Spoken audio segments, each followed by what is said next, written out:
நீங்க weight loss பண்றப்ப நீங்க சாப்பிடுற ஃபுட்டை இந்த மாதிரி கிச்சன் ஸ்கேல்ல வந்து வெயிட்ட போட்டு போட்டு பார்த்து சாப்பிட்டீங்கன்னா உங்களுக்கு நல்ல வெயிட் லாஸ் வந்து ஆகுமா? அப்படி இல்லைன்னா கண்ணிலே வந்து தோராயமா குத்து மதிப்பா பார்த்து நீங்க வந்து சாப்பிட்டீங்கன்னா நல்ல வெயிட் லாஸ் வந்து ஆகுமா?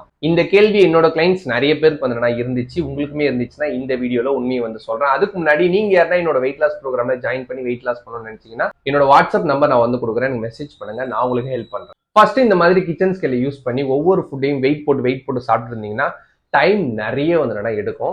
ஈஸி வந்து கிடையாது. செகண்ட், இதே மாதிரி எல்லா டைம்லயுமே உங்களால மேனேஜ் பண்ண முடியாது. ஒரு உதாரணத்துக்கு திடீர்னு ஒரு ஹோட்டல் வந்து போறீங்க, ஒரு பிரியாணி வந்து சாப்பிடுறீங்கன்னா அந்த இடத்துல எங்க இருந்து கிச்சன் ஸ்கேல் வந்து உங்களுக்கு கிடைக்கும், எப்படி நீங்க மெஷர் போட்டு வந்து சாப்பிடுவீங்க?